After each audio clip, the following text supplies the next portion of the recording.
आखिर भारत के 5 राज्यों में विधानसभा चुनाव का घोषणा और साथ साथ सबसे बड़े इस चुनाव में जो विशेष बातें चुनाव आयोग ने जो निर्णय लिया है उसको लुक स्मार्ट चैनल ने उसका स्वागत किया है।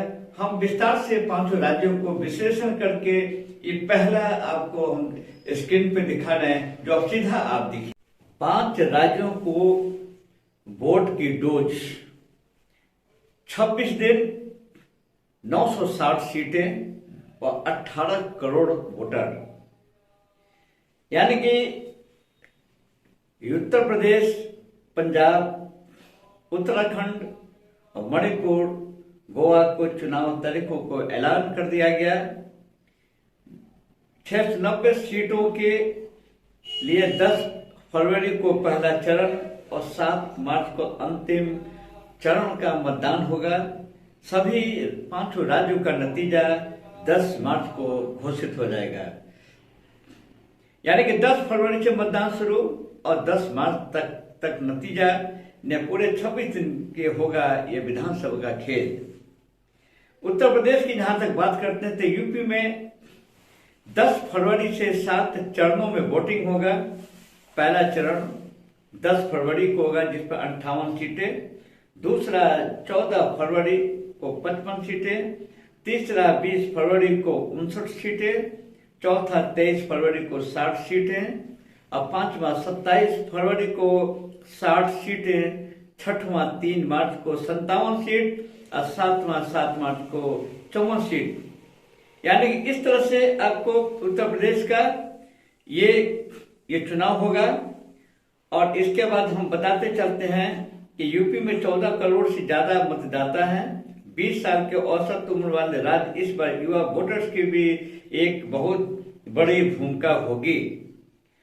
और ये भी बताते हैं कि अगर हम समीक्षा करते हैं तो अगर यूपी में सीधी टक्कर कहीं कांग्रेस का नामो निशान नहीं, सीधा लड़ाई बीजेपी और अखिलेश यादव के बीच में लड़ाई है। अंदर का बहुत निचले स्तर पर अब तक की सूचनाएं मिली है लोग स्मार्ट चैनल को। कांटे की लड़ाई बीजेपी और सपा के बीच। मायावती जी या अन्य कोई दल बहुत दूर, ये लोग प्रतीक्षा में रहेंगे कि सपा हमको बुलाएगा कि बीजेपी बुलाएगा। जैसे जैसे होगा हम आपको समीक्षा करके बताते रहेंगे। पंजाब की जहां से बात करते हैं तब पंजाब में कांग्रेस आप में सीधा टक्कर है। वहां भी पंजाब में आपको बीजेपी का स्तर घिसकता हुआ जो घटनाएं हुई हैं, लोगों में नाराजगी भी है। बीजेपी ने बहुत कोशिश किया लेकिन अब सीधी लड़ाई कांग्रेस आपके बीच की सीधी टक्कर का आसार दिखाई देता है। अगर उत्तरांचल राज्य की बात करते हैं तो वहां रावत फैक्टर से सियासी गणित बदल जाएगा। यानी वोटिंग यहां भी 14 फरवरी को होगा। 70 सीटें हैं उत्तराखंड में। 2017 में बीजेपी को 57 और कांग्रेस को 11 सीट मिली थी। जो भाजपा का वोट शेयर ये 47% था। कांग्रेस से हरी रावत को कमान, यानी कि यहां कुछ भी हो सकता है। अगर मणिपुर के सीधा हम ले चलते हैं तो मणिपुर में 14 फरवरी और 3 मार्च को 2 चरणों में 60 सीटों का मतदान होगा।